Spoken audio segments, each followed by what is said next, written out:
ఎన్నికలు జరుగుతూ ఉన్నాయి. ఈవేళ ఇక్కడికి ఎందుకు వచ్చామంటే ఎన్నికలు జరుగుతూ ఉన్నాయి. ఎన్నికల్లో మన వైఎస్ఆర్ కాంగ్రెస్ పార్టీ ఎమ్మెల్యే అభ్యర్థిగా ధనలక్ష్మి గారు పోటీ చేస్తా ఉన్నారు. ఎంపీ అభ్యర్థిగా మన తరుణ్ గారు పోటీ చేస్తా ఉన్నారు.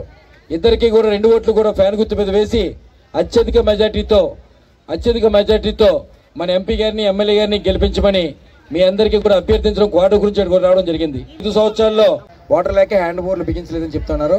ఇంకో వాటర్ ట్యాంక్ ఏదో ఉంది, ఒక వాటర్ ట్యాంక్ బోర్ కొట్టి మోటార్ వేస్తే అప్పుడు 2 ట్యాంకులకి నీరు సప్లై చేస్తే సోర్స్ ఉంటే మొత్తం అంతా సరిపోతుందని చెప్తున్నారు. అవి ఇప్పుడు ఎన్నికల కోడ్ ఉంది. ఎన్నికల కోడ్లో ఇప్పుడు మనం ఏమీ చేయడం కుదరదు.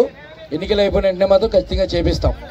ఈవేళ నేను చెప్పను అలాగే ఈవేళ ఎందుకంటే ఈవేళ ఎవరైనా కూడా ఏదన్నా సమస్య ఉన్నప్పుడు ఖచ్చితంగా చాలాసార్లు ఎవరు ఈవేళ 2019లో జగన్ గారు ముఖ్యమంత్రి అయిన తర్వాతే పోలవరం ప్రాజెక్టుకి నిర్వాసితులకి తప్ప ఏ ప్రభుత్వం ఎవరికి ఇవ్వలే. ఈవేళ కొంతమంది వచ్చి ఏదో మాట్లాడితే కాదు, 20 సంవత్సరాలైంది పోలవరం ప్రాజెక్టు మొదలెట్టి ఎవరు చేశారని అడుగుతా ఉన్నా, ఏ ప్రభుత్వం చేసిందని అడుగుతా ఉన్నా. ఎవరో నిర్వాసితులు పడుచుకోలేదు, అందరూ ప్రాజెక్టులు కట్టించారు. గత 5 సంవత్సరాలు ఇక్కడ అధికారం చేపట్టారు. 5 సంవత్సరాలు అధికారం చేపట్టి ఒక్క 6.5 ప్యాకేజ్ ఇవ్వలే, ఒక్క పోలవరం ఇల్లు కట్టలే.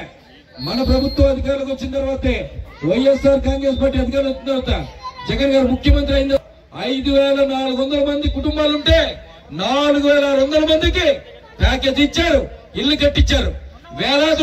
వేలాది మందికి ఇంకా కొంతమందికి ఇవ్వాలి, అవి కూడా ఇస్తారు. ఇన్ని సంవత్సరాలు బట్టి 15 సంవత్సరాలు బట్టి ఏ ప్రభుత్వం ఇవ్వబోతే అది వేళ జగన్ 2 సంవత్సరాలు మొత్తం 2023 కల్లా అందరూ బయటకు తీసుకొచ్చారు. ఎవరు చేశారని అడుగుతా ఉన్నా. ఈవేళ అంతేకాదు చాలా వరకు చేయగలిగి చేశాం, ఇంకా అవుతున్నాయి. అందులో ఈ ప్రాజెక్టు జాతీయ ప్రాజెక్ట్ అయింది, కేంద్ర ప్రాజెక్ట్ ఏమిచ్చింది, రాష్ట్రం చేతిలో లే. ఎందుకు 6,80,000 వస్తా ఉంది? ఎందుకు వస్తుందంటే ఇది జాతీయ ప్రాజెక్ట్ అయ్యి కేంద్రం టేకప్ చేస్తా ఉంది. కేంద్రం మొత్తం ఈ ప్రాజెక్టు దాని పర్యవేక్షణ చేస్తా ఉంది. అయినా సరే కేంద్రం నిధులు ఇవ్వాలి.